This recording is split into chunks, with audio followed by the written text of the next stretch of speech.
this is just scribble, this is nonsense. If I copied a YouTube video in 2024, this is what I'd do. First off, I'd find the biggest channels in my niche. As you can see, all these big and small channels have videos with almost identical titles and also kind of similar thumbnails. Ali Abdaal even created this video in early 2023. Anyways, that was step 1, finding the biggest channels in my niche. Step 2, I'd find their most recent biggest hit videos. Well, done, they're right there. Number 3, I'd watch them all and take detailed notes. I did, and a lot of them had generic advice. Some of them had some really interesting ideas, and I did take a lot of notes, but for this video, they're not gonna work. Step number 4, I'd make an improved version where I take the best and most clever and unique information from all of them, leave all the trivial stuff out, and I'd add a little bit of my own experience and knowledge as well. Step number 5, I would match the hell out of all their keywords, if they are still relevant to the video I ended up producing, of course. Now, for this specific video, I'm probably just going to put in the tags the names of all the influencers I'm calling out here. I wonder what they thought was the reason they created these videos. Number 6, I would remind myself to put an important call to action in the video. Now, just imagine if this video took off and I forgot to include a CTA.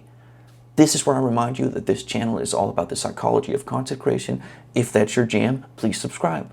Number 7, I would make sure to get my video out as fast as humanly possible so I could still ride on the back of this wave while it still exists.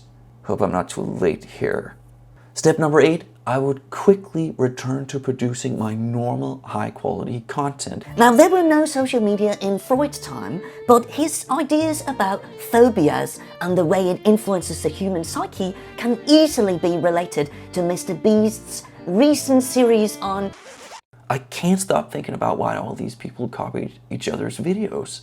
Now, I get that they all do a video to kick off the new year and draw new subscribers in. That makes sense to me. But it is kind of strange that they all used almost identical titles and even sort of similar thumbnails that all had a YouTube play button logo in them. Is it because they all use vidIQ to find suggested titles and that's what it spat out? Or is there some other explanation that I'm missing here? And just to be fair, I actually watched most of these videos and they all contain their own unique content. So it's not that the content has been copied per se. I just find this extremely odd. Now, the final step I would take to do a really good copy video in 2024 is to use celebrity jacking.